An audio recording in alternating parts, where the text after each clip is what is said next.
Senhoras e senhores, retomamos com o painel sobre o tema o crescimento económico e as três transições, para o qual chamamos ao palco o moderador e jornalista Celso Filipe, o professor Carlos Oliveira Cruz, o professor Pedro Brinca, o diretor da Unidade Técnica de Apoio Orçamental, Rui Baleiras, e a professora Susana Peralta.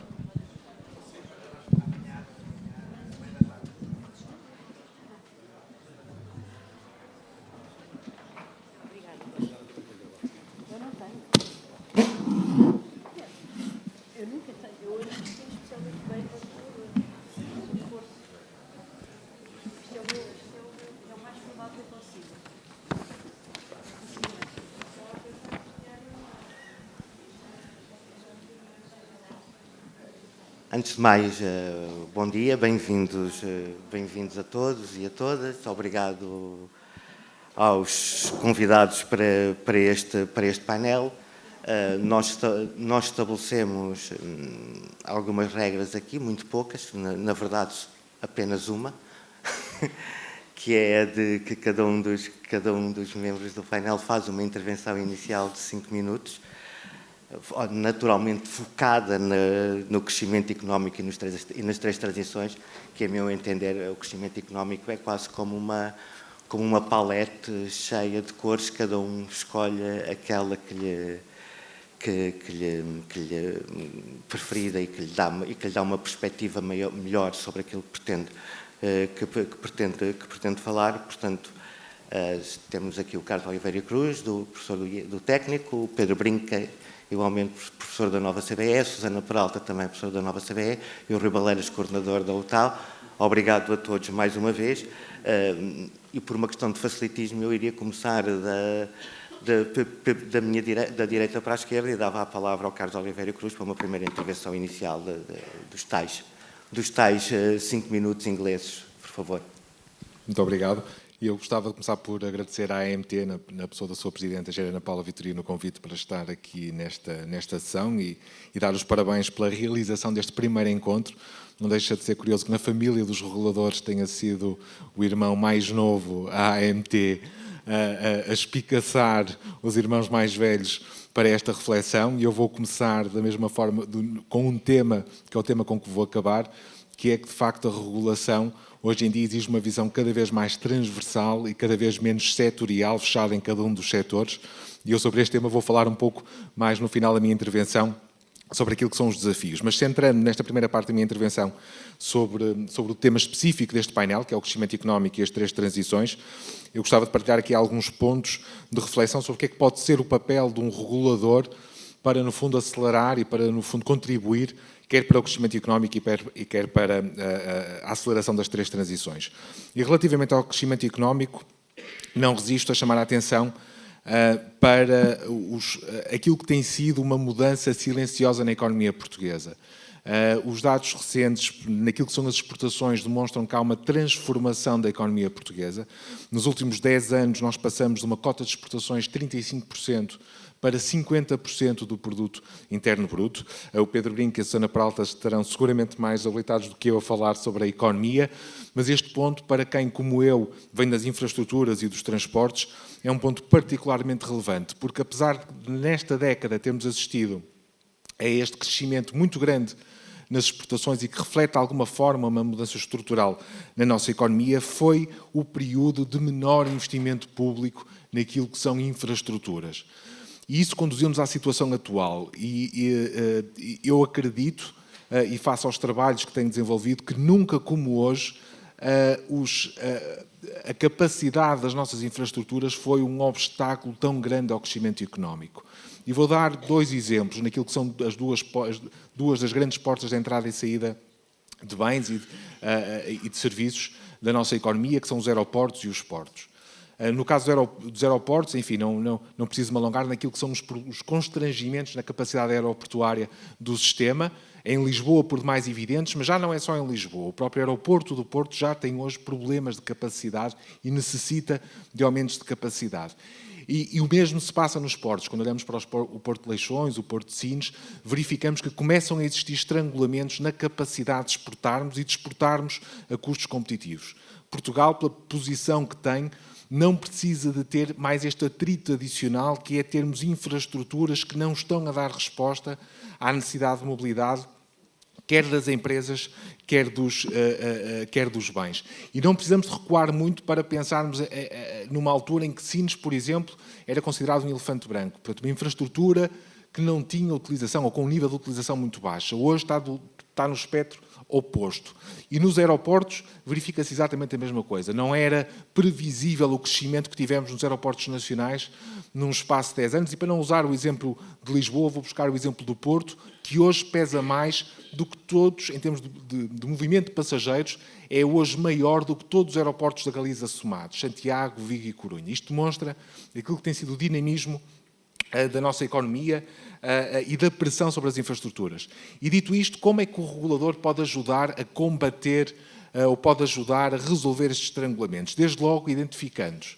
E este, para mim, parece-me um ponto muito importante, que é, de alguma forma, é uma função fundamental para os reguladores tornar evidente aquilo que são os estrangulamentos, quer do ponto de vista de capacidade, e não só do ponto de vista de capacidade, também do ponto de vista de custos. O que é que são os custos para os operadores económicos de acederem às infraestruturas e as condições em que podem aceder às infraestruturas. E isto é importante na medida em que pode ajudar a condicionar ou pode ajudar a clarificar a política pública. Naturalmente que aquilo que é o investimento em infraestruturas é uma decisão política. Cabe ao Governo, cabe à Administração Central e à Administração Local, no caso daquilo que são investimentos a nível municipal. Mas estas decisões necessitam de evidência técnica, de evidência robusta, precisam de dados. E eu aqui, de facto, acho que o papel dos reguladores, e no caso específico dos transportes da AMT, tem um papel fundamental, que é num setor que necessita de dados como de pão para a boca para tomar decisões informadas, criar essas condições. E eu acho que essa é a chave também para acelerar estas três transições, a digital, a ambiental e a energética. Uma vez mais, pese embora aquilo que são as escolhas das entidades concedentes, as escolhas da administração local, da administração central, relativamente àquilo que faz do ponto de vista de investimento público, àquilo que fixa como critérios de qualidade, é importante que os reguladores tornem explícitas essas escolhas. Ainda ontem, num painel da tarde, o professor José Manuel Viegas chamava a atenção para o facto, por exemplo, naquilo que são as frotas que servem, que operam as redes de transporte público no país, termos concelhos ou temos comunidades intermunicipais onde temos frotas com autocarros a diesel com 16, 17, 18 anos. E de que forma é que isto é compatível com a transição ambiental? Naturalmente que não é. E eu acho que é um papel muito importante, o papel do regulador, de tornar evidente aquilo que é a qualidade que está a ser prestada em cada um destes municípios, em cada uma destas CIMs, de forma a que a própria população possa perceber o que é que são as escolhas dos seus decisores. Não cabe a um regulador fixar o que é que deve ser uma idade média de frota, não cabe ao regulador fixar se os autocarros devem ser a gás, a elétricos ou a diesel. Essa é uma função das entidades concedentes, é uma função dos planeadores, mas cabe ao regulador, na minha opinião, tornar explícita esta escolha, tornar evidente. E eu aqui socorri-me também um pouco da intervenção que foi feita no painel anterior, pela Presidente da ERSAR, relativamente a este modelo de regulação, o chamado modelo de regulação Sunshine, que é, no fundo, tornar evidente, de uma forma muito simples, com cores verde, amarelo e vermelho, aquilo que é o grau de desempenho das nossas infraestruturas e dos nossos sistemas, para que a população, para que de uma forma não técnica, as pessoas possam perceber, de facto, o que é que as escolhas que os decisores políticos estão a fazer, de que forma é que estão a impactar e de que forma é que estão a ajudar a este compromisso e a esta aceleração destas três transições. E fica aqui o desafio, por exemplo, para esta dimensão digital, ambiental e energética, criar-se este sistema de semáforos para podermos avaliar, do ponto de vista das concessões, sejam portuárias, sejam de transporte público, rodoviário, ferroviário, uma forma muito simples do cidadão poder perceber o que é, de facto, o desempenho. Eu, a propósito, ainda ontem, da intervenção do painel da tarde, estava a tentar verificar aquilo que foram, e falou-se do contrato público de concessão da CP, eu estava a tentar verificar aquilo que são indicadores de qualidade de cumprimento de serviço da CP e tive uma enorme dificuldade em encontrá-los.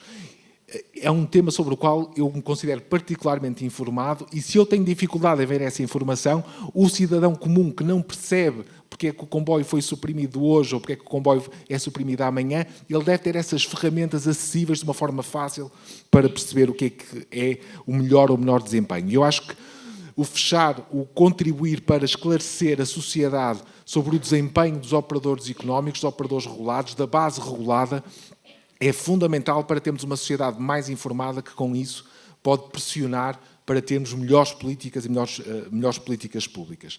Para terminar, 3 desafios muito rápidos, 3 desafios sobre o que é que eu acho que nos próximos 10 anos se põe à regulação nesta perspectiva de acelerar o crescimento económico. Primeiro, sobreposição das áreas reguladas. O caso, por exemplo, da MOBIE, que é regulado pela ERSE, mas que é um agente ativo da mobilidade, é um exemplo de como hoje as fronteiras da regulação são muito mais cinzentas e muito menos pretas e brancas. Um outro exemplo é, por exemplo, o teletrabalho, que está a substituir deslocações físicas, e tudo aquilo que são soluções de telecomunicações são reguladas por um regulador próprio. Portanto, há hoje um conjunto de opções que o cidadão comum tem que tem serviços concorrentes regulados por entidades distintas. E, portanto, eu acho que vai ser necessário cada vez mais, e este encontro é um bom passo nesse sentido, haver uma interpenetração daquilo que são as decisões tomadas pelos vários reguladores. Segundo ponto, plataformas digitais. Isto é um novo tipo de infraestrutura. Está a afetar, e de que maneira, o setor dos transportes. Soluções como Uber, o Cabify, as trotinetes, as bicicletas partilhadas, surgem com base numa infraestrutura que o setor não conhecia até agora. Até agora somos muito bons a regular estradas, caminhos de ferro, somos muito bons a regular acesso à infraestrutura física, portos, aeroportos. Este é um novo tipo de infraestrutura que precisa de regulação. E um ponto final, que é inovação e iniciativa privada. Como conciliar, de facto, aquilo que são soluções que surgem da iniciativa privada, este exemplo das plataformas eletrónicas, da Uber, da Cabify, enfim, só para dar alguns exemplos, mostram como há agentes disruptores no setor que não surgem como um resultado de um planeamento centralizado. E seguramente que isto coloca um desafio aos reguladores, que é como regular estes serviços que nascem no início sem nenhum tipo de regulação, mas é importante garantir que continuamos a ter incentivos para que a sociedade privada, para que os agentes económicos possam trazer soluções para cima da mesa que resolvam problemas para os quais nós há muitos anos andamos de resposta, e esta procura do last mile, estas pequenas deslocações urbanas, foram e estão a ser resolvidas por um conjunto de atores económicos que não existiam no passado. E com isto eu terminava a minha intervenção. Obrigado, Carlos. Passo agora a palavra ao Pedro. Brinca. Ok, bom dia. Faço minhas as palavras do Carlos relativamente aos agradecimentos. E sigo um bocadinho na mesma linha de pensamento do papel fundamental, obviamente, que as entidades reguladoras têm para o desempenho económico e para promover o crescimento. Elas, na melhor das hipóteses, conseguem potenciar a criação de valor, no outro extremo podem potenciar e muito a destruição de valor, pelo que o seu papel é fundamental. Há aqui dois exemplos que eu encontrei de alguns problemas que talvez tenham a ver com regulação ou não. Por exemplo, na questão das estruturas digitais, de acesso às redes da próxima geração. Portugal foi pioneiro. Nós, em 2010, estávamos na linha da frente da Europa na adoção dessas infraestruturas, mas desde 2013, de facto, a taxa de crescimento dessa cobertura, dessas infraestruturas, está estagnada. Tanto que hoje já estamos abaixo da média da União Europeia, com preços médios de banda larga fixa 13% superior à média da União Europeia, com preços médios de banda larga móvel 24% superior à média da União Europeia. É importante perceber os constrangimentos que existem a esse nível, a regulação do setor, de que medida que isto, por exemplo, pode ser um resultado de uma regulação talvez menos eficaz. Mas, por outro lado, muitas vezes as próprias entidades reguladoras têm um conjunto de análises e de recomendações que depois são olimpicamente ignoradas, não é? Como, por exemplo, na questão dos combustíveis, quase que desde que foi criada, que a Autoridade da Concorrência está repetidamente a fazer apelos a questões regulatórias do acesso a infraestruturas, etc., na questão dos combustíveis. Fez um relatório em 2004, em 2009, em 2012, em 2008, quase sempre a repetir o mesmo, mais uma vez, que foram sistematicamente ignoradas. Por isso, muitas vezes, se calhar o problema não está tanto nas entidades reguladoras, mas também está na falta de capacidade de influência das mesmas. O que me leva, talvez, a pôr o ênfase um bocadinho em questões da independência, ou da própria independência das entidades reguladoras. Elas estão no centro de duas fontes de influência óbvia, não é? Por um lado, obviamente, o Governo, enquanto formulador de políticas públicas, e por outro, as empresas que regula, ou que são reguladas pela sua ação, enquanto agentes económicos no determinado mercado. É possível a interferência dos dois blocos nas atividades das entidades reguladoras, e é a razão pela qual se pede que exista essa independência. É importante manter as entidades regulatórias fora do controle político para termos a certeza que a regulação não é sujeita a ciclos políticos e que podem levar a uma eventual instabilidade regulatória, instabilidade essa que, como sabemos, é extremamente nociva, quer para o investimento, quer para a criação de valor.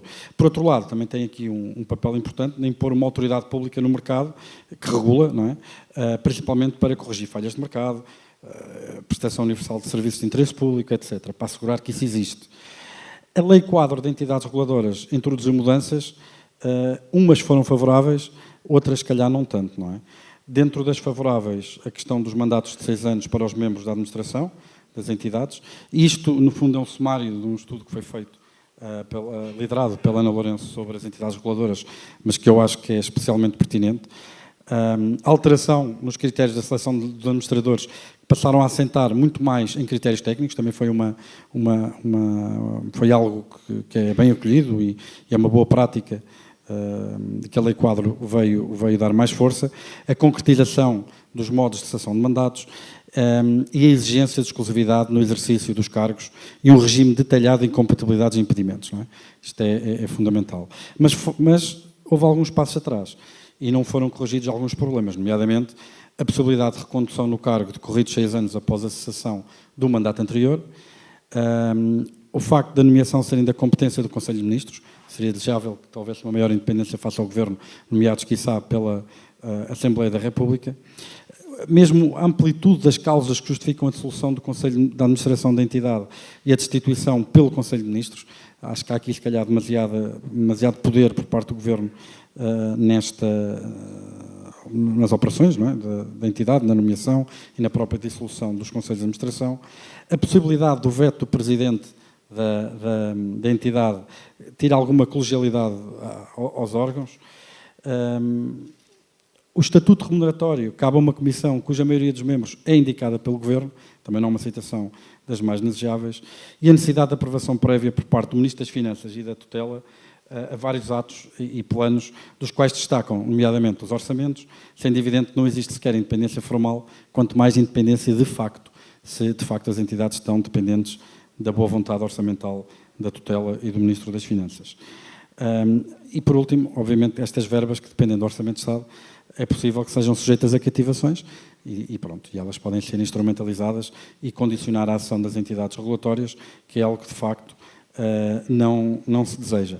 Neste sentido, obviamente que existem aqui passos a dar no Estatuto e no quadro em que se integram as entidades regulatórias, porque, mais uma vez, volto a repetir, na melhor das hipóteses, as entidades regulatórias promovem um ambiente competitivo que cria valor, cria inovação e contribui para a melhoria da condição das vidas das pessoas, mas no extremo oposto, entidades regulatórias que não conseguem corrigir falhas de mercado, que não são independentes, que não conseguem, de facto, distanciar-se das empresas que regulam, são entidades regulatórias que têm um grande potencial de destruição de valor. Okay? Obrigado.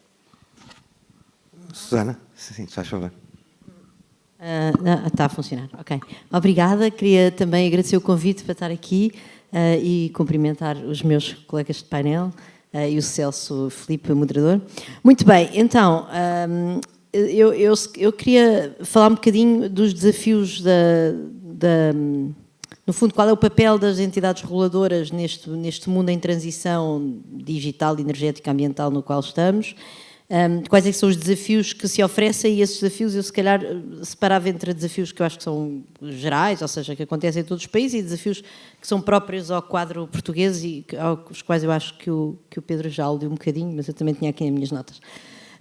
Muito bem, então eu acho que neste quadro da transição energética é evidente que nós tínhamos sido lançado um modo se isto era uma oportunidade ou um desafio para a regulação, obviamente são os dois, não é? Ou seja, no mundo que está a mudar desta maneira, a regulação tem por um lado uma oportunidade de fazer a diferença, ou seja, de corrigir talvez alguns erros antigos, com outras transições ou outras revoluções que não acompanhou tão bem, mas tem também desafios enormes. Eu podia começar aqui, mas nós temos as tecnológicas, as plataformas digitais, temos mudanças enormes no setor financeiro devido exatamente a esta transição digital.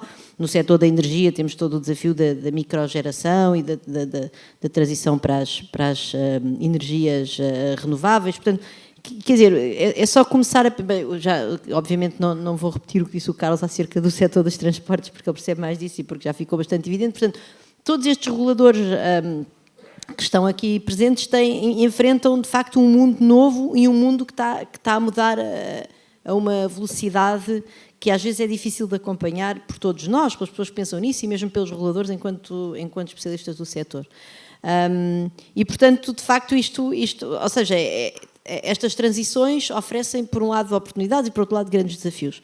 A regulação, nesta questão das transições, pode ter um papel de barreira, ou seja, é possível que regulações que tenham sido pensadas para um mundo pré-transição acabem por não facilitar a transição ou então fazer com que ela não seja feita da maneira melhor para os consumidores, para as consumidoras, que é sempre esse o objetivo dos reguladores, não é? Proteger o mercado e proteger o lado mais fraco do mercado, que tipicamente são os consumidores e as consumidoras.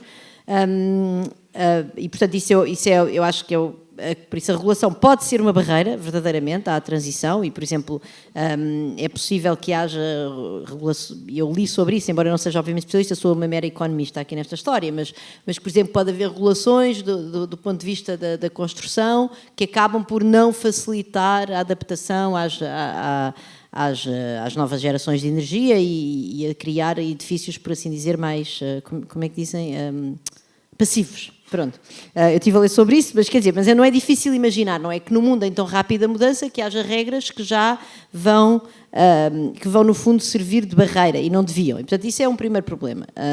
Depois há a questão da regulação de poder e dever ser facilitadora, não é? Portanto, a regulação deve alterar as suas regras para promover as tais transições de uma maneira que sejam enfim, o mais compatíveis possíveis com a maximização do valor para a economia, não é?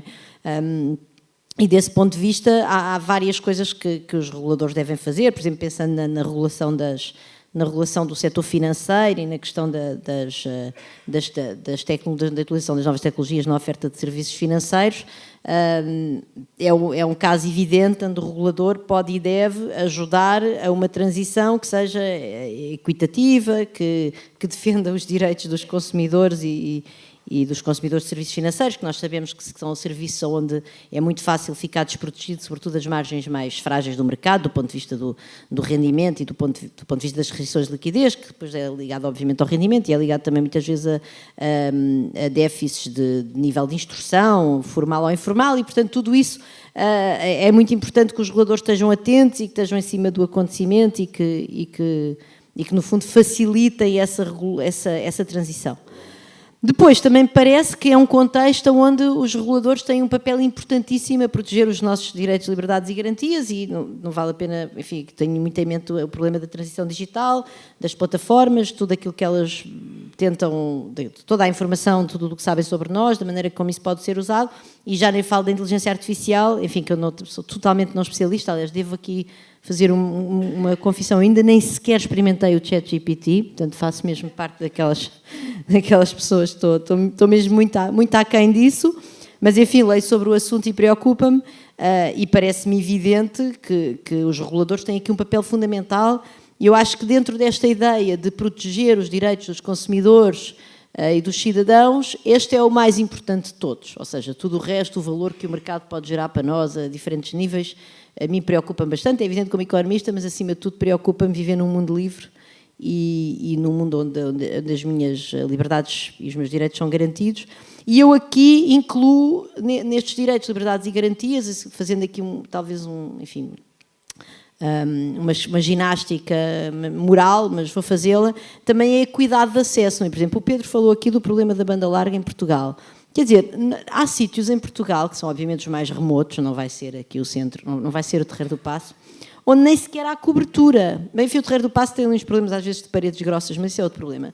Mas quer dizer, nem sequer há cobertura, ou seja, há muitas zonas do país, e todos nós que viajamos pelo país sabemos disso, onde não há 4G, não há 4G, não há 3G no telefone, e portanto também não há em modems, e as pessoas ficam sem internet, e vimos perfeitamente isso durante a pandemia, com o trabalho remoto e o ensino em casa, as dificuldades que havia de equidade desse ponto de vista. E isso é um problema do regulador, quer dizer, eu não sei porque é que a Anacom não obriga os fornecedores de internet a essa cobertura onde há população. Hoje em dia, da mesma maneira, como lá está, quando eu penso na transição e penso em acelerar, no fundo, em mudar as regras para se adaptar às novas realidades. Havia regras para os CTT, não é? Para as pessoas terem acesso aos correios em zonas remotas e não sei o quê. Sim, ainda existem, não sei, mas hoje em dia isso tornou-se perfeitamente irrelevante porque as pessoas já ninguém manda, muito poucas pessoas mandam cartas. Ainda há quem mande e por acaso isso também tem um problema de equidade, mas ainda assim. Quer dizer, garantir hoje o acesso à internet é um direito fundamental, eu diria, para muitas coisas, para a vida económica e até para a vida cívica das pessoas, para pagarem impostos e não sei o quê. E é incompreensível que haja zonas do país onde o acesso não seja dado, e depois há o problema da tarifa social de internet, que é um pacote tão minimalista que, enfim, aquilo permite muito pouco, e pronto, e está aqui o Carlos, percebe mais disso do que eu, não. Mas portanto, eu acho que realmente os reguladores têm aqui um papel importante de proteger, no fundo, os nossos direitos de cidadania perante esta transição. E eu não tenho a certeza que o estejam a fazer como eu gostava, pelo menos, que estivessem a fazer. Por isso, eu já acho que por isso, quais é que são aqui os desafios assim que eu identifico? Identifico, então, o ritmo, não é? O ritmo da mudança e que causa imensa incerteza, e essa incerteza já agora é um desafio para os reguladores, mas também é um desafio para os atores no mercado. E desse ponto de vista eu não vejo muito bem, e sei que é um desafio muito grande para os reguladores pensarem, por um lado, num quadro que seja suficientemente estável para dar certeza aos atores, enfim, um quadro de estabilidade aos atores do mercado para garantir que há o investimento necessário para fazermos a dita transição, mas ao mesmo tempo serem suficientemente reativos às alterações, e isso eu acho que é um bocadinho uma quadratura do círculo, e acho que é um problema que não está resolvido, e mais uma vez acho que isto é um problema de todos os reguladores em todo o mundo, não me parece de maneira nenhuma que seja exclusivo aos reguladores portugueses. Há vários conceitos da regulação que vão sendo alterados, ou vão sendo... Há muitas fronteiras desbatidas, não é, com isto da transição.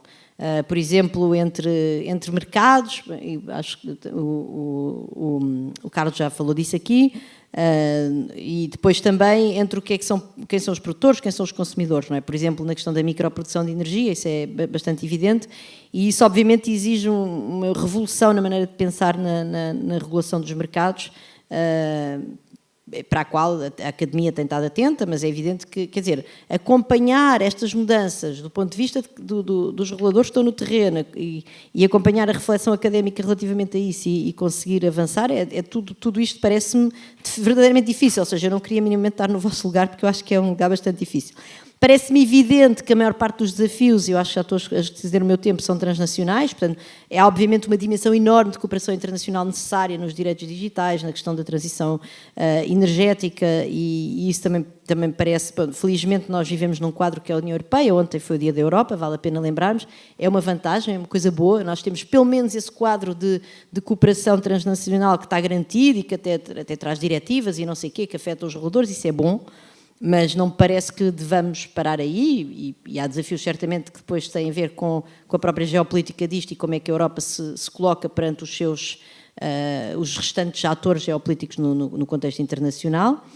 Pronto, e depois eu acho que realmente há problemas que são específicos enfim, ao nosso país. O nosso país é muito pequenino, portanto isso é um problema, eu acho, é um desafio enorme para nós termos um bom quadro regulatório, e que eu acho que tem a ver com isto ao qual o Pedro já aludiu. Portanto, nós temos um problema, e eu acho que As transições, desse ponto de vista, não ajudam, porque as transições, ao acelerarem esta questão do ritmo, não é?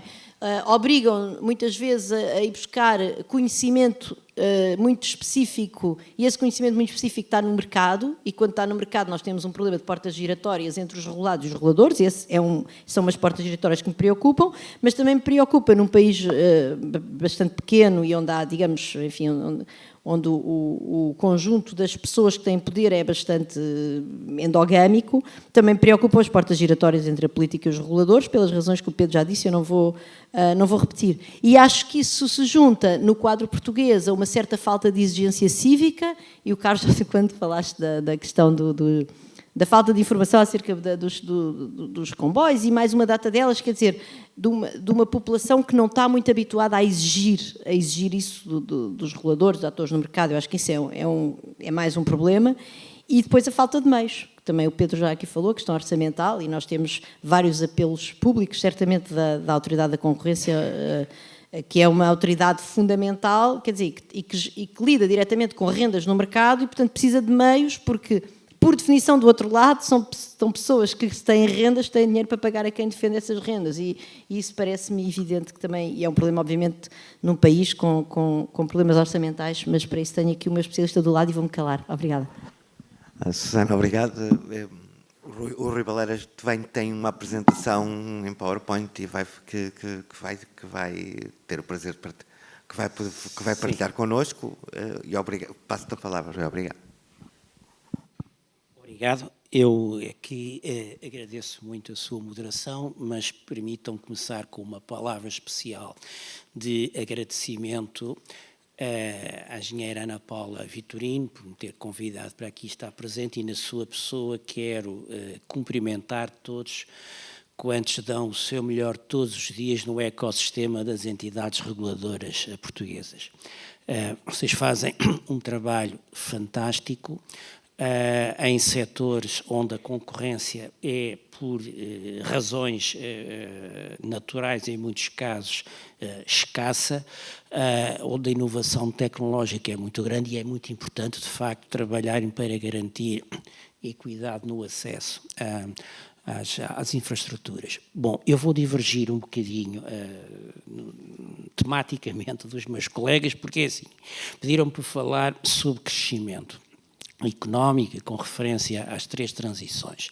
Mas é um tema tão vasto, que com o tempo médio que está atribuído a nós os 4, enfim, é um bocadinho difícil, de maneira que eu vou-me focar num aspecto particular do processo de crescimento económico, e é a participação do fator trabalho nesse processo. Mas creio que nesta intervenção inicial faz sentido eu ter uma intervenção um bocadinho mais abrangente e que servirá para enquadrar o papel do fator trabalho. O nosso problema com o desenvolvimento económico, que não é bem a mesma coisa que crescimento, embora enfim, os dois conceitos estejam relacionados, não é um problema de planeamento, porque nós somos muito bons a fazer planeamento estratégico. E é quase tão bons como às vezes pôr na gaveta a execução de bons planos estratégicos.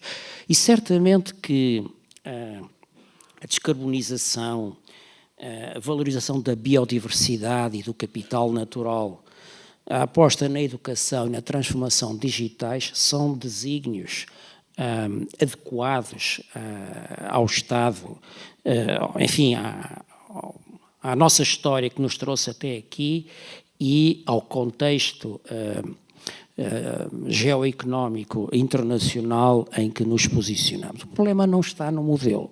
O problema do nosso crescimento tem estado, e se quisesse, primeiro, o crescimento não é apenas uma questão do Estado, embora nós tendemos muitas vezes no espaço público por pôr as culpas todas no Estado, se tem os instrumentos adequados ou não tem. Não, o crescimento económico é responsabilidade de todos nós. E o setor privado tem aqui também muitas responsabilidades. Portanto, eu queria começar por apresentar-vos algumas estatísticas sobre Portugal e a generalidade das economias com as quais nos gostamos de comparar. São economias desenvolvidas com as quais, enfim, também competimos acerrimamente nos mercados dos produtos e dos fatores. Pronto, este é um gráfico talvez mais conhecido, em que mostra a posição do PIB português, em média, em percentagem do PIB médio da União Europeia, na linha de cima, e da área do euro, na linha de baixo. E veem que ao longo destes 22 anos que o século leva, enfim, o comportamento não é brilhante. Isto é, está em termos reais, portanto não há aqui efeitos da inflação.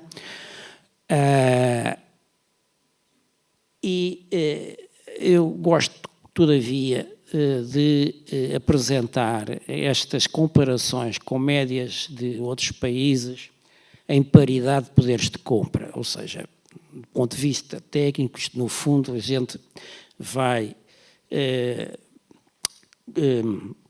comparar, porque é assim, todos nós sabemos que em Portugal o preço médio dos produtos é mais baixo do que, por exemplo,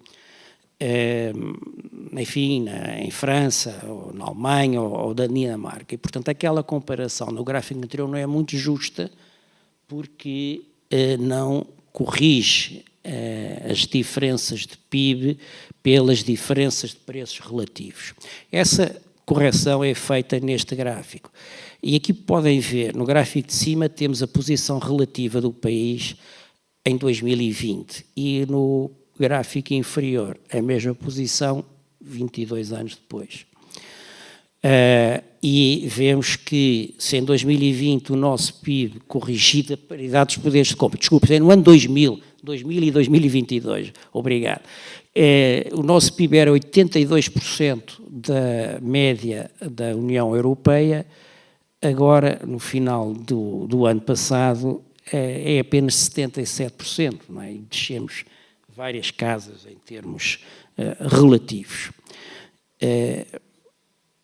Um outro indicador que eu acho interessante é uma medida possível da produtividade do trabalho, que é o PIB a dividir pelo número médio de trabalhadores de cada uma das economias.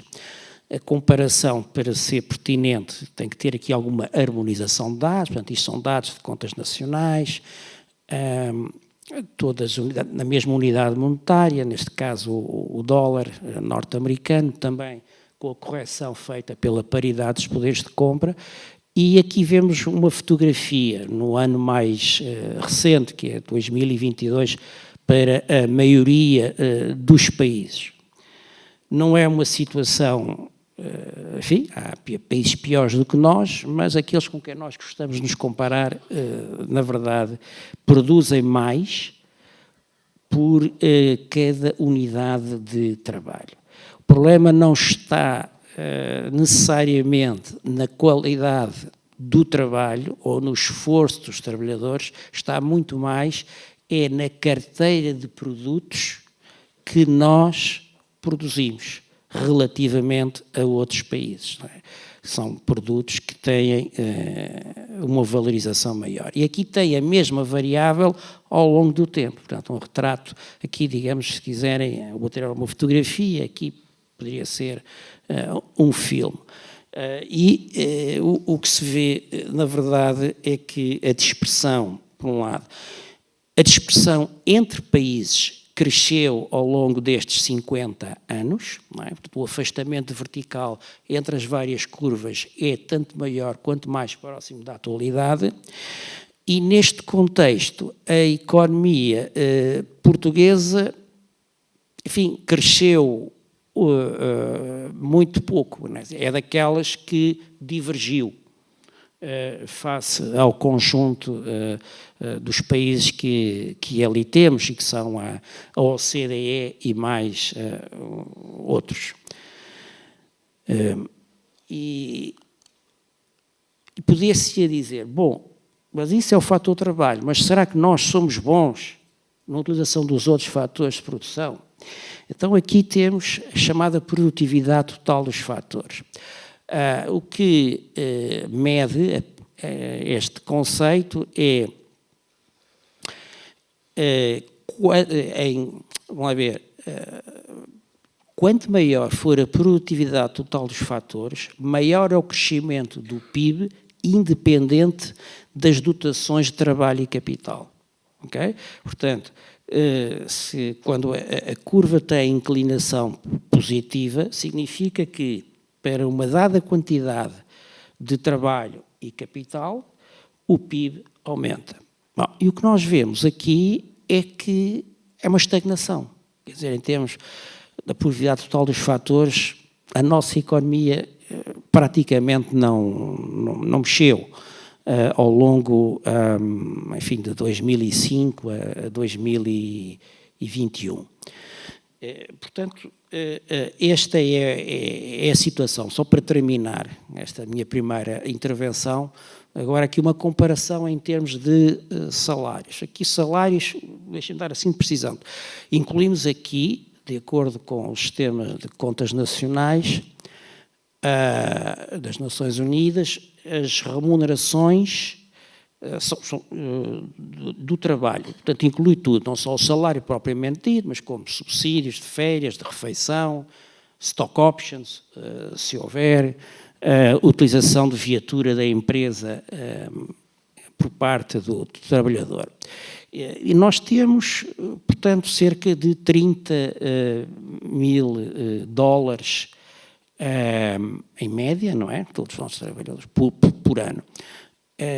A média da OCDE está nos 52, a Dinamarca, por exemplo, tem 61, e esta é a situação mais recente, mas uma vez mais, no painel inferior tem a evolução ao longo do tempo, não é? E o que ressalta, uma vez mais, é que mesmo nesta medida nós praticamente estamos estagnados, enquanto de uma maneira geral a inclinação da generalidade das curvas dos outros países é positiva. Portanto, a nossa posição relativa está a perder terreno, comparado com outros países, em inúmeros indicadores de crescimento económico e de participação do trabalho nesse crescimento económico, portanto, é este o ponto de partida que devemos ter presente se quisermos projetar o futuro. Obrigado.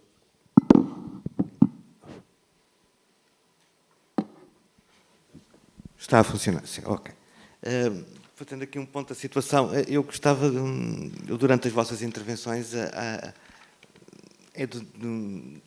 entendi aqui um ponto em comum entre o Rui Baleiras, o Pedro Brinca e o Carlos Oliveira Cruz, embora em termos diferentes, mas todos eles, em relação ao crescimento económico, usaram a palavra estagnação. O Rui Baleiras utilizou a palavra estagnação, o Pedro Brinca, em relação às redes digitais, falou que fomos pioneiros e que estamos estagnados. O Carlos Oliveira Cruz falou da questão das infraestruturas e do investimento em infraestruturas em que estamos estagnados. A Susana, por outro lado, referiu uma questão que me parece muito relevante, que é a questão transnacional da regulação, por exemplo, sobretudo na área financeira. Ainda ontem houve na ambiental, mas, por exemplo, ontem... Exatamente, mas tudo ligado. Ainda ontem houve divulgado um inquérito do Banco de Portugal sobre literacia financeira. A metade dos inquiridos não sabe que pode perder dinheiro com aplicações em criptoativos. Isto é assustador. É assustador. Mas eu voltava um pouco porque penso que também um pouco o resultado de alguma estagnação, num sentido mais lato, também deriva da falta de informação e da falta de conhecimento. Mas começava pelo Carlos, esta estagnação é mesmo um nó górdio do nosso crescimento económico. Antes de mais, gostava só de recomendar a leitura de um artigo do Fernando Alexandre esta semana no Observador, muito interessante, sobre a questão desta estagnação portuguesa nos últimos 20 anos, em que ele, e estou a referi-lo porque vou usar o racional dele, ele diz que de alguma forma, e pelos gráficos que o professor Rui Baleiras apresentou, nós demonstramos que Portugal nestes últimos 20 anos de facto divergiu, e é um período de estagnação, mas é um período de estagnação composto por dois períodos diferentes. Portanto, há um período de facto, em grosso modo, os primeiros 10 anos, 2010 a 2011, 12, em que de facto se assiste a um decrescimento, mas há um período que parece estruturalmente diferente, que é este período dos últimos 10 anos, 2012 a 2023, e apesar de tudo eu acho que há alguns sinais positivos de que podemos estar num caminho de sair desta estagnação, e apesar de eu não ser um especialista nesta área, há aqui muita reflexão sobre até que ponto é que este crescimento também não está a resultar de alguns pacotes de estímulos que estão a ser dados à economia. Mas o que eu acho que é importante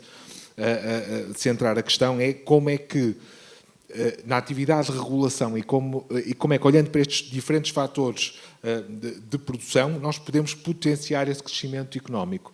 E a mim, pessoalmente, acho que é muito importante ter em primeiro lugar, ter este desígnio, que é, do ponto de vista da regulação, do ponto de vista do investimento público, do ponto de vista das políticas públicas, ter este desígnio de crescimento económico, portanto, de aumentar a produtividade, de melhorar o desempenho económico. Eu aqui, em económico, não estou referindo-me exclusivamente ao PIB, estou a usar de sentido económico em sentido lato, portanto, obviamente, compatibilizando com o desenvolvimento social e desenvolvimento, e desenvolvimento ambiental.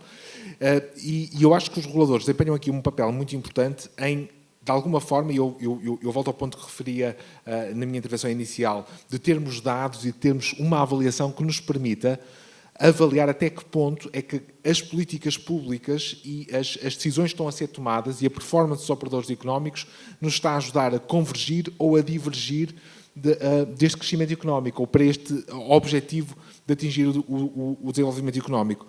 E eu acho que, de facto, nesta dimensão, nós ainda pecamos por ter muito pouca informação. Nós continuamos em Portugal a tomar muitas decisões muito relevantes do ponto de vista de política pública, suportada em muito poucos factos e em muito poucos dados. Eu vou-lhe dar um exemplo que até nem tem a ver com os setores que estamos aqui a falar. Era um tema de que falávamos há pouco na conversa inicial, numa conversa de corredor aqui com os membros do painel, que é, por exemplo, a questão da política de habitação. É muito difícil para mim avaliar, ou para qualquer especialista, olhar para o pacote da política de habitação e avaliar os impactos que esse pacote vai ter. O mesmo acontece num conjunto de decisões que são tomadas, que é, nós pecamos, de facto, por ter muita falta de informação. E a mim parece-me que a entidade charneira na resolução deste problema são as entidades reguladoras. Naturalmente que os governos têm ciclos políticos próprios, a administração pública tem constrangimentos próprios, as entidades reguladoras, com base nestes princípios de autonomia e de independência administrativa e financeira, são quem pode, no fundo, resolver esta quadratura do círculo, que é, de alguma forma, trazerem à luz alguns fatores. Informação e dados que permitam fazer essa avaliação. E, nesse sentido, e fazendo também aqui alguma comparação internacional, como fez há pouco o Rui Baleiras, eu não resisto a partilhar uns dados que recolhi ontem. O Banco Mundial tem um indicador que se chama Regulatory Quality, portanto, qualidade da regulação, que é um indicador agregado, que tem 20 ou 30 subfatores e que de alguma forma ajuda a monitorizar, e faz isto para todos os países do mundo, a monitorizar o que é a evolução da qualidade regulatória em cada um destes países. Portanto, a base de comparação é exatamente a mesma e dá de alguma forma, até para os investidores estrangeiros, é um indicador que é muito robusto, na medida em que é uma entidade independente que o calcula. E eu fui ver por curiosidade, onde é que Portugal estava neste indicador. E o que é que tem sido a evolução? E este indicador é medido de 0 a 100 valores, e em 2000 Portugal tinha 67,4 do ponto de vista de score no Banco Mundial. Em 2021 tem 64,4. Portanto, nestes últimos 20 anos, Portugal divergiu não só do ponto de vista do crescimento económico, mas do ponto de vista da qualidade regulatória, baixou. E eu, por preguiça, olhei para os países que estavam acima e baixo de Portugal e nem fui procurar outros países. E o que estava acima era a Polónia, que neste período passou de 64 para 68,9. Ou seja, tinha pior qualidade regulatória do que Portugal em 2000. Em 2021 tem melhor qualidade regulatória do que Portugal.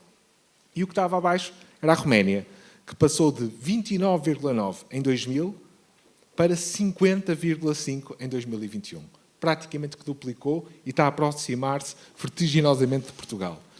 Eu acho que estes números que eu não resisto a deixar aqui são também, acho que devem ser também motivo de reflexão, que é um dos fatores fundamentais para o crescimento económico, é de facto a qualidade das nossas instituições, a qualidade do nosso rule of law, a qualidade da nossa regulação. E do ponto de vista da evolução da qualidade da nossa regulação, e eu, lamento não ter mais dados e não arriscaria a tentar indicar causas para o porquê deste crescimento em Portugal nos últimos 20 anos. Precisava seguramente estudar mais este problema, mas isto é uma evidência e é confirmado pelo Banco Mundial. Portanto, é um indicador imparcial. E quando nós olhamos para a Polónia e para a Roménia, e nem por acaso, do ponto de vista da ordem alfabética, estes dois países estão próximos de Portugal, estão também próximos de Portugal do ponto de vista daquilo que é a concorrência por atração de investimento estrangeiro, são países que estão numa trajetória inversa, numa trajetória de melhoria das suas instituições, de melhoria da sua qualidade regulatória. O que estás a dizer acaba por confirmar a ideia de que há uma estagnação. Há uma estagnação do investimento, do investimento público, do investimento em infraestruturas. Agora, o que eu pergunto é preciso investimento público para puxar os investidores? Ou tem que ser, ou as responsabilidades são partilhadas? Não podemos apenas dizer, queixar-nos da falta de investimento público, percebendo que do lado do setor privado também há a mesma tendência para a procrastinação. Naturalmente que os dois tipos de investimento estão aqui muito interligados, não é? Basta pensarmos sempre no caso do aeroporto de Lisboa. Seguramente que a falta de investimento público no aeroporto de Lisboa, no aumento da capacidade da capacidade aeroportuária da região metropolitana de Lisboa, está seguramente a impedir ou está a condicionar algum investimento, por exemplo, no setor do turismo, no setor da hotelaria. Portanto, seguramente que que os dois andam de mão dada. Agora, uma coisa é importante do ponto de vista de investimento público, é que Portugal não precisa só de mais investimento público, eu acho que isso precisa, até do ponto de vista histórico, quando nós olhamos para aquilo que foi o investimento público,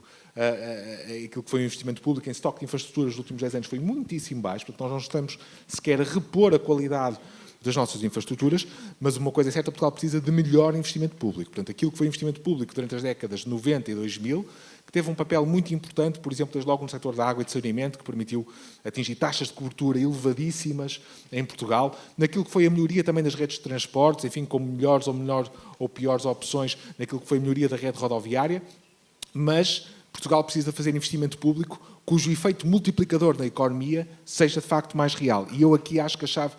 Nós temos que fugir, os meus colegas economistas se calhar não vão gostar disto que eu vou dizer, mas temos que fugir destas análises dos efeitos multiplicadores do ponto de vista agregado, portanto, olhar para o investimento público como uma forma de estimular a economia em valores agregados e precisamos fazer investimentos mais cirúrgicos. Isto é, precisamos de percorrer aquilo que são as cadeias de valor nos setores logísticos, nos setores dos portos, do transporte de passageiros, e resolver cirurgicamente aquilo que são gargalos que existem. Porque este investimento, sim, tem capacidade de ter um impacto real na economia muito maior do que simplesmente construir mais infraestruturas só pela lógica de aumentar o investimento público. Pedro, há pouco, na sua intervenção inicial, o Carlos sugeriu um sistema de semáforos para analisar as infraestruturas. Eu peço-te que, através do sistema de semáforos que o Carlos sugeriu, classifiques que de cor é que está o crescimento económico em Portugal. Claramente vermelho, não é? E não é para eu ser do Benfica, mas... Eu, por acaso, na questão dos semáforos, até estou bastante à vontade, porque há coisa de 5 anos atrás, tive o prazer de estar com a Susana numa conferência que assinalava os 10 anos desde a crise financeira, organizado pela Economia Viva, não sei se te lembras, e eu lembro-me de estar precisamente com um regulador, à mesa entre aspas, aqui neste mesmo esquema que estamos aqui, com o regulador, neste caso o Banco de Portugal, e falávamos precisamente de uma questão que foi aqui levantada, que foi a literacia financeira e a vulnerabilidade que as pessoas tinham a poder comprar ativos financeiros que não fazem a mais pequena ideia do risco que comportam. Eu, na altura, sugeri precisamente um sistema de semáforo, que era vermelho para quando não há garantia de capital, amarelo quando existe garantia de capital, mas ela está limitada ao capital da instituição, não é? A própria instituição que o garante e não o fundo de garantia, ou verde quando existe um fundo de garantia público por detrás da segurança do capital desse investimento.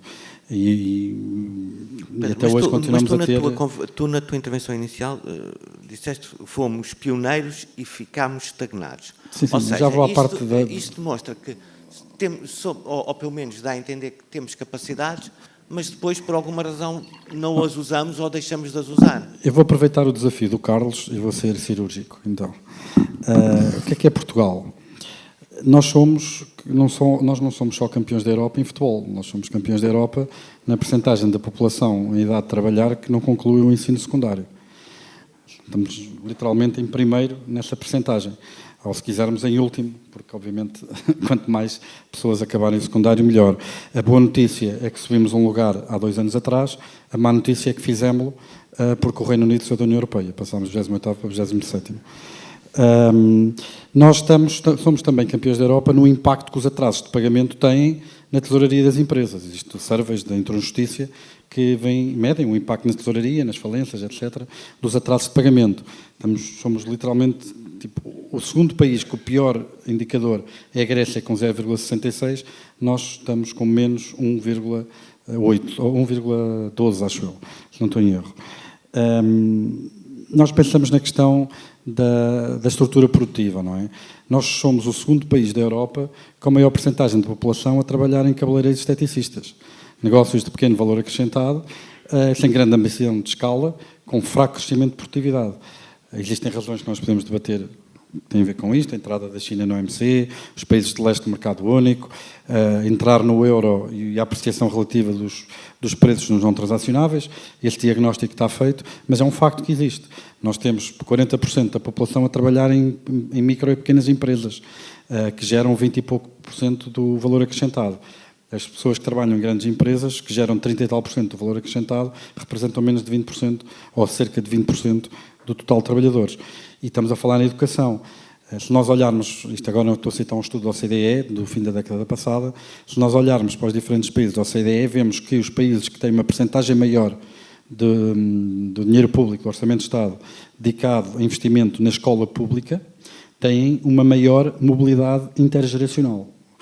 Este indicador, como está apresentado no estudo, mede de que medida é que a educação dos pais determina o grau educacional dos filhos. E isto é um padrão extremamente robusto, a não ser que estejamos a falar de Portugal, que tem, de facto, um peso relativamente acima da média no estudo da OCDE e é o país que pior se classifica nesta mobilidade intergeracional. Nós somos o terceiro país da OCDE com maior rigidez dos mercados de trabalho. E nós podemos dizer, há aqui uma opção política, não é? Há um custo económico, mas nós, enquanto sociedade, através do processo político, podemos dizer, nós estamos dispostos a pagar o preço da ineficiência, porque a estabilidade no trabalho é um valor importante para nós. E isso é uma posição política extremamente legítima, como é óbvio. Mas depois somos o terceiro país da OCDE com a maior percentagem de contratos a termo.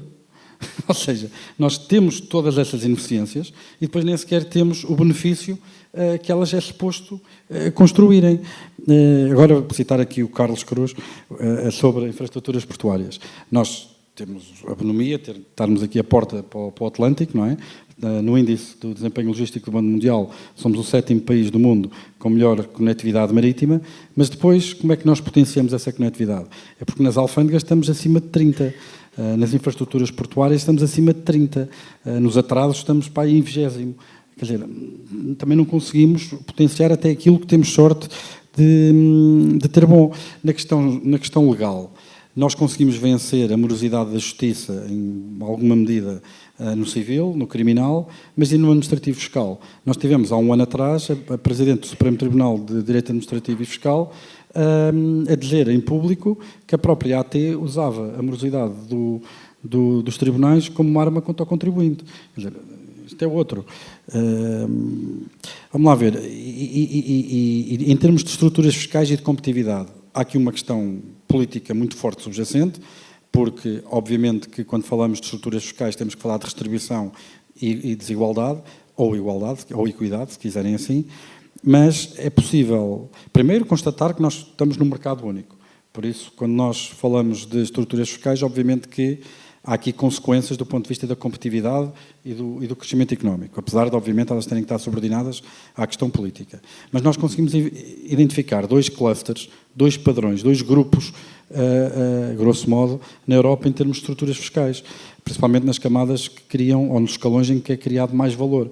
Nós temos um grupo de países pouco capitalizados, pouco produtivos, é justo lembrá-lo com estados sociais mais débeis e mais fracos, mas que têm estruturas fiscais muito leves e que têm uma forte dinâmica de crescimento. Falámos aqui da Roménia, podemos falar da Polónia, podemos falar da Eslovénia, podemos falar do conjunto dos países de leste. Temos um segundo grupo de países. Temos países fortemente capitalizados, extremamente produtivos, com elevadas cargas fiscais e que por isso conseguem sustentar também estados sociais bastante fortes. Estamos a falar da Alemanha, estamos a falar da Holanda, estamos a falar do Luxemburgo, estamos a falar da França. E depois temos Portugal, que tem uma estrutura fiscal de país rico, sendo um país relativamente pobre.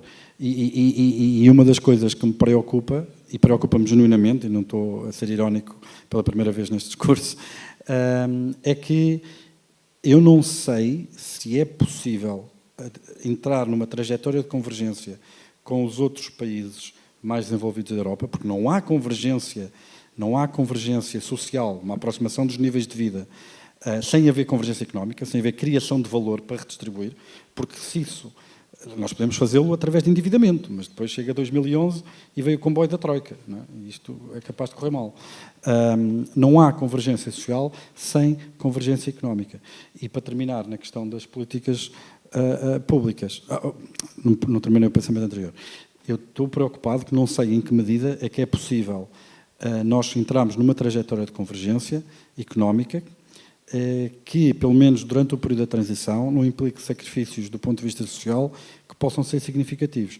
Isso a mim preocupa-me e eu não gostaria de estar nos pés da pessoa que tiver que tomar essa decisão. Para terminar, em jeito agora de brincadeira, e permitam um bocadinho o desaforo, nós tivemos um PRR cuja missão, isto foi admitido, ou foi dito quase que nestes termos por Mário Centeno, numa conferência há cerca de 1 ano e meio atrás, ou 1 ano e 4 meses atrás, que basicamente vem substituir investimento público do Orçamento de Estado, que permite-nos fazer consolidação orçamental e ao mesmo tempo ter um programa grande de investimento público. Mas a comunidade académica foi olimpicamente ignorada na constituição deste PRR.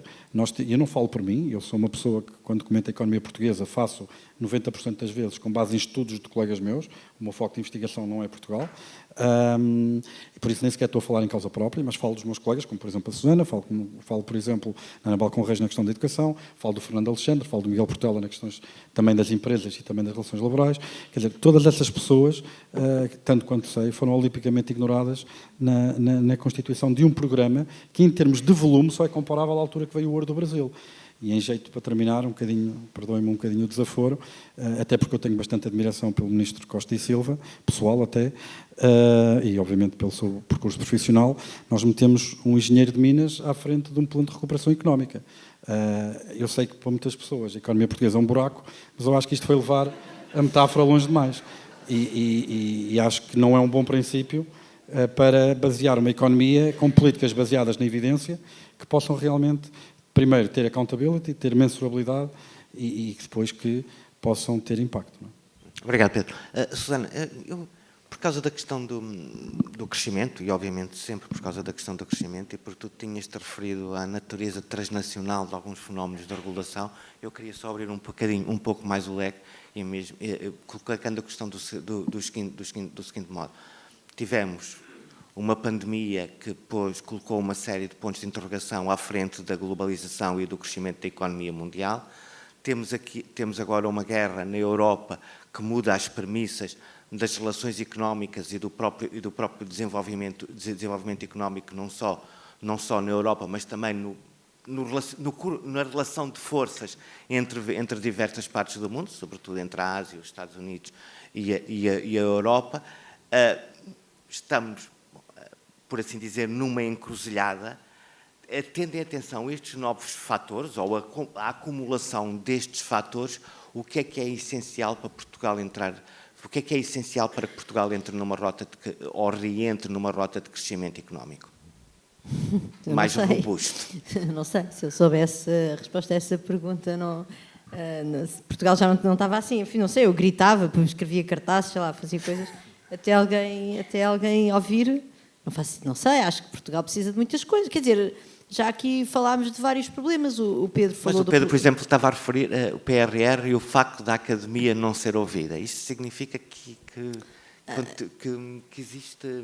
Não, eu acho que nós temos um problema de capital humano, ou seja, o Pedro falou disso, o problema das formações, que eu acho que é um problema importante. Nós temos um problema de acesso ao capital também financeiro, por assim dizer, toda esta questão das pequenas empresas e até das estatísticas também que o Pedro aqui trouxe no fundo, das dificuldades de liquidez de caixa das empresas tem a ver com o facto de elas serem pequenas e de haver, não terem capital, não é? E, portanto, isso é um problema enorme também para o nosso crescimento, é uma barreira ao nosso crescimento. Mas depois nós temos uma barreira institucional. Nós somos um país de instituições fracas. Ou seja, obviamente, se nos compararmos com o Zimbábue, somos um país com instituições fantásticas, não é? Fantásticas, peço desculpa. Agora, quando nós nos comparamos com as nossas congêneres europeias, com os nossos congêneres europeus, temos um problema de instituições que não estão... Ou que, em todo o caso, eu vou dizer assim, não estão à altura dos desafios que o país quer agora enfrentar, porque é óbvio, nós não somos um país pobre, nós fazemos parte do clube dos países ricos do mundo, até porque fazemos parte da União Europeia, portanto, nós estamos contentes com isso ou não estamos? E se não estamos e queremos dar um salto para aqueles números que o Rui aqui trouxe, das economias com maior valor acrescentado, etc., temos que ter melhores instituições e daí desse ponto de vista, enfim, o Carlos também já disse isso, temos um problema de qualidade na elaboração das políticas públicas, de falta de informação e temos um problema, enfim, e os reguladores certamente, com todos os méritos que têm e com toda a qualidade do trabalho que vão fazendo, tendo em conta todas as dificuldades, às quais já aludimos aqui, também fazem parte um bocadinho desse problema. Por exemplo, deste problema das instituições, são instituições essenciais ao nosso desenvolvimento e que por falta de meios e talvez por causa também às vezes de problemas de portas giratórias acabam por não fazer tão bem o seu trabalho como poderiam e mais uma vez isto é sempre num quadro em que nós podemos olhar para o copo meio cheio ou para o copo meio vazio, mas quando olhamos para o copo meio vazio nós tínhamos que fazer as coisas diferentes. Por exemplo, eu vou dar um exemplo. Eu já falei há bocado falei de uma série de reguladores. E agora vou falar do da água, até porque o Carlos também já falou nele. Veio no público esta semana uma reportagem grande em que falava, por exemplo, várias associações ambientalistas e até diziam que Portugal tem um problema de falta de água, mas usa água à vontadinha. Era esse o título, mais ou menos o título da notícia. A palavra vontadinha estava lá. E tinha a ver, por exemplo, com o acesso aos agricultores que usam poços e não pagam licenças por isso, e quantidade de desperdício que eram especialistas a falar do assunto, num país, e quando nós vemos países vizinhos que já estão com restrições no uso da água, e em Portugal temos, acho que já para aí 80% do território está em seca extrema. Ainda hoje foi noticiado que a França ia proibiu a lavagem de carros e o enchimento de piscinas durante... Exatamente. E em Espanha acho também já há restrições semelhantes.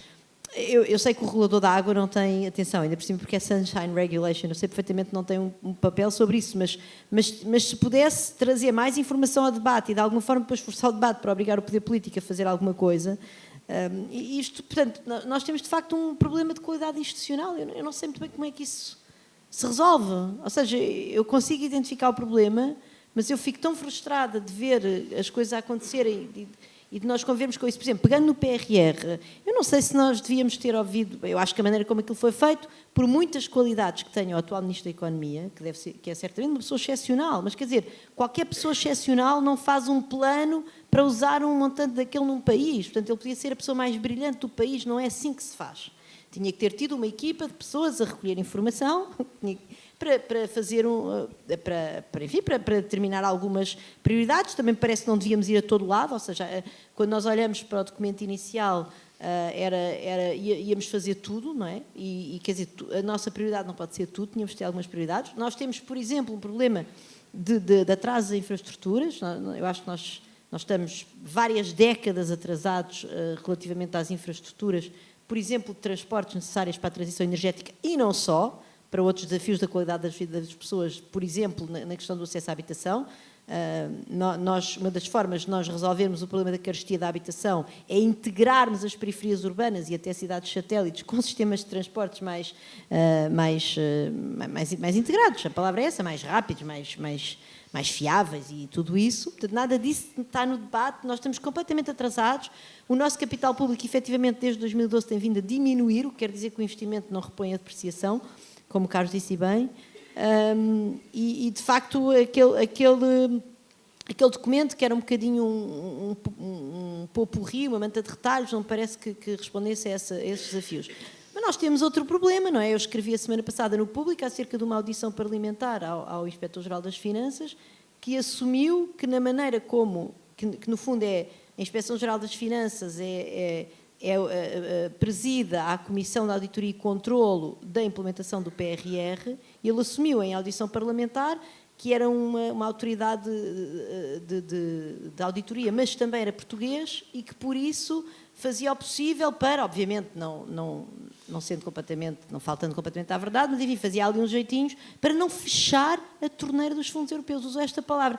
A torneira dos fundos europeus, há muita literatura em economia que mostra isso, pode até ser má para o nosso desenvolvimento, porque cria um problema que é a maldição dos recursos, que é, no fundo, as pessoas, quando veem dinheiro a cair do céu, não têm os incentivos para desenhar as boas instituições para usar bem os recursos escassos. Portanto, eu acho que nós temos mesmo um problema de capital institucional. Agora, se eu soubesse resolvê-lo, adorava, ou seja, dava a solução ao país generosamente, porque eu gosto muito do país e não gosto de ver assim. Obrigado, Susana. Rui, voltamos outra vez ao Estado. Que responsabilidades tem o Estado no planeamento do nosso modelo de crescimento económico? Voltamos cruzando, obviamente, como é que esse papel do Estado se cruza com o dos reguladores?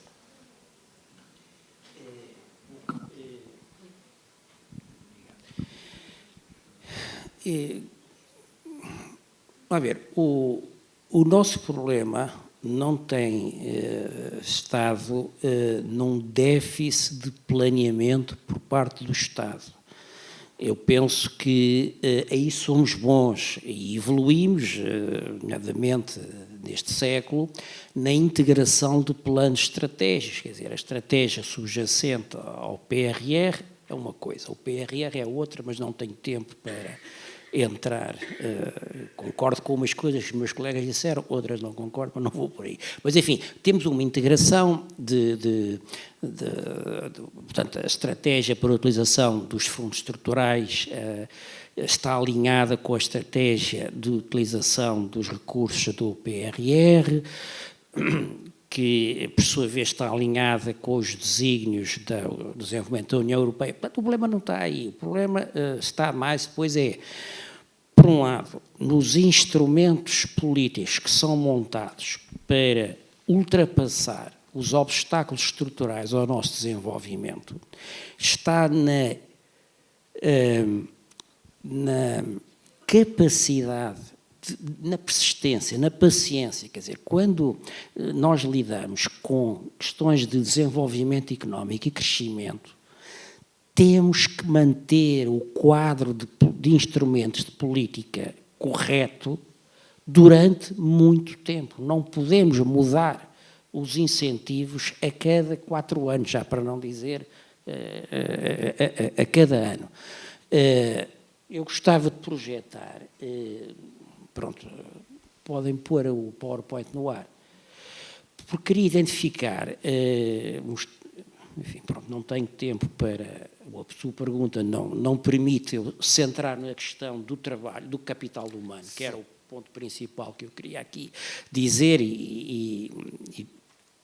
enfim, mas, e temos aqui, por exemplo, 2 regras públicas que são bastante, isto é um exemplo, castradoras do aproveitamento do capital humano. Quer dizer, nós temos um problema de desalinhamento entre as competências que as pessoas adquiriram, e não há dúvida que a nossa juventude, até aos 35 anos, tem competências profissionais e qualificações académicas que nos fazem comparar muito bem no espaço europeu, mas do lado dos empregadores, nós não temos a capacidade, empregadores públicos e privados, não temos tido a capacidade de aproveitar essas competências, e por isso todos nós conhecemos histórias de pessoas com mestrado a trabalhar como caixas em supermercados e coisas no género. Mas deixem ver, por exemplo, só o Estado.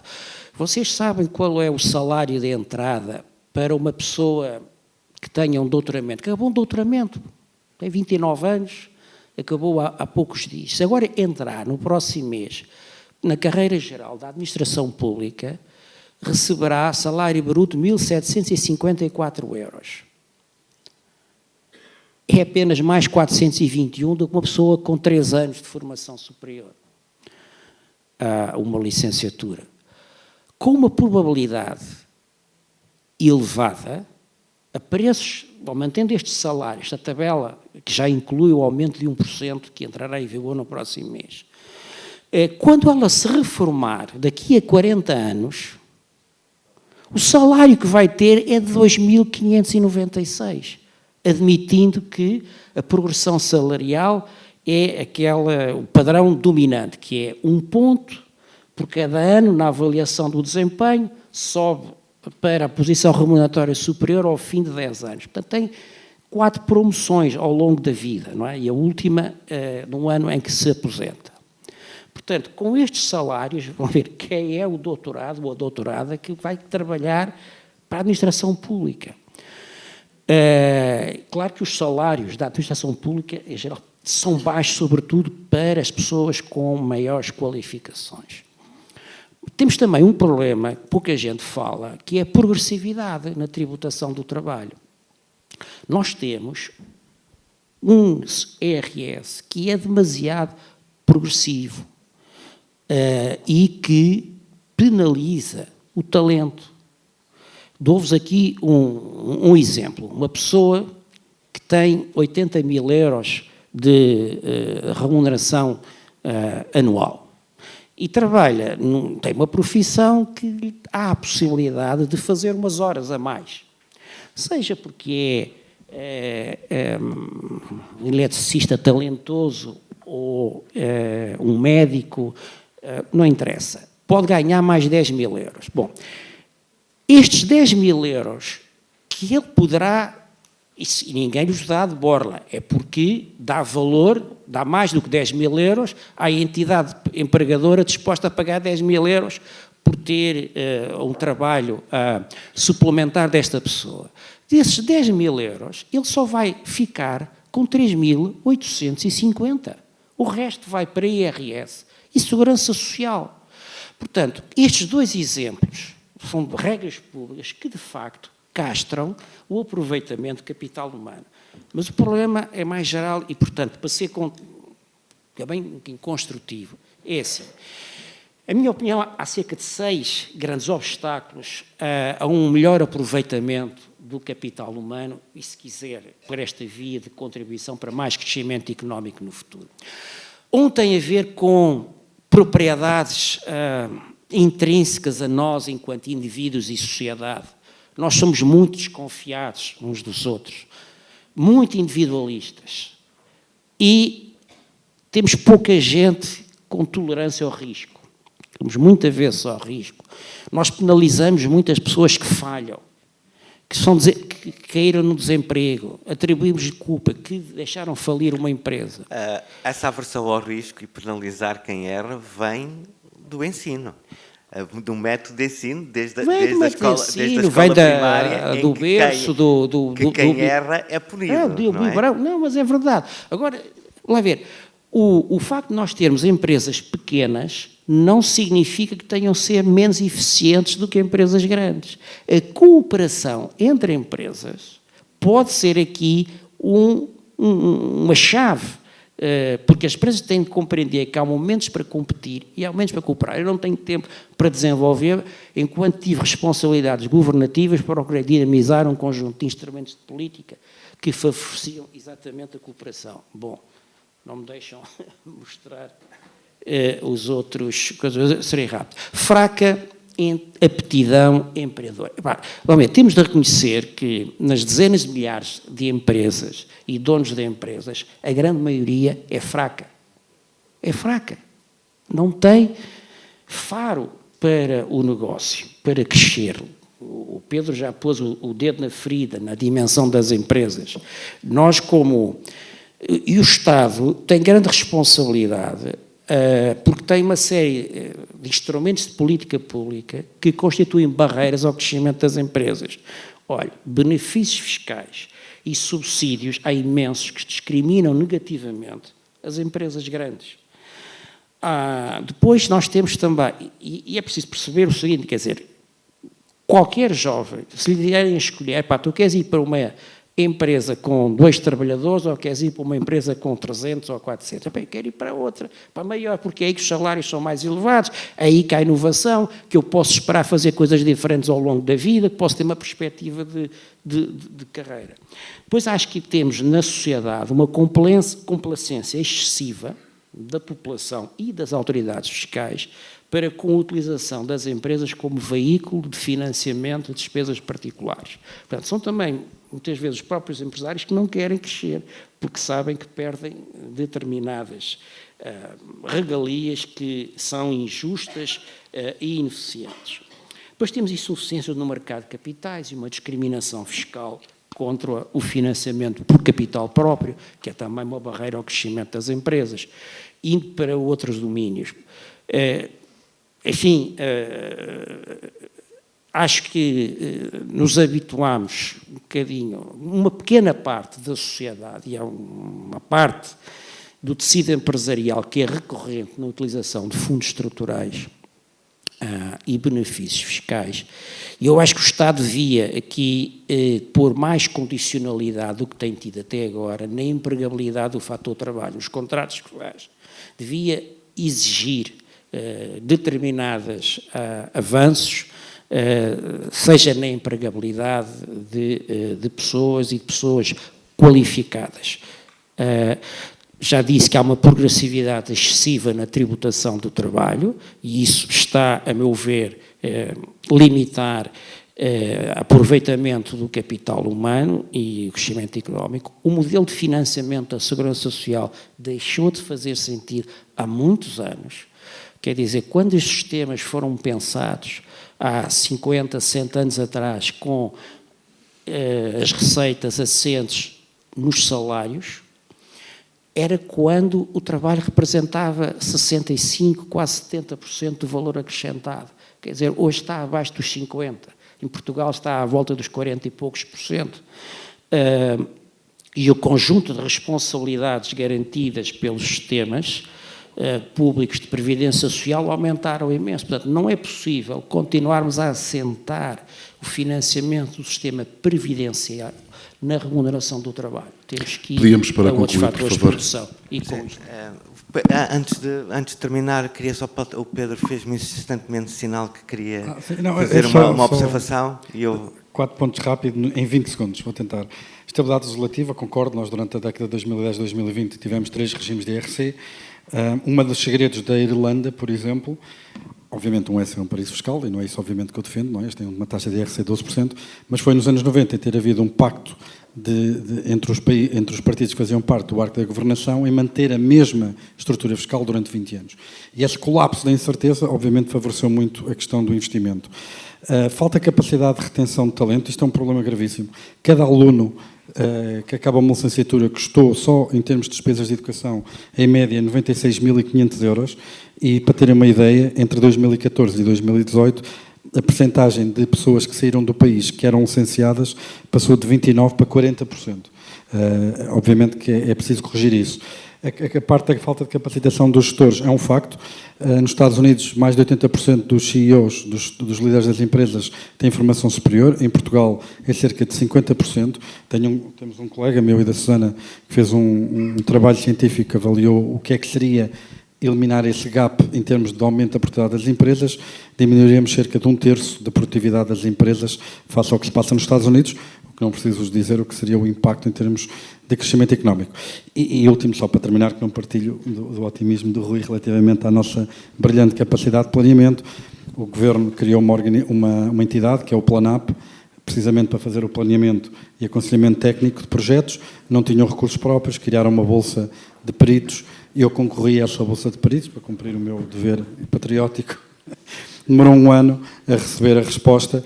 Fiquei muito orgulhoso do meu resultado. 3 dias depois recebi outro e-mail a dizer que tinha havido um erro administrativo e que iam demorar mais 1 ano a recrutar mais uma bolsa de peritos. Obrigado. Bom, obrigado.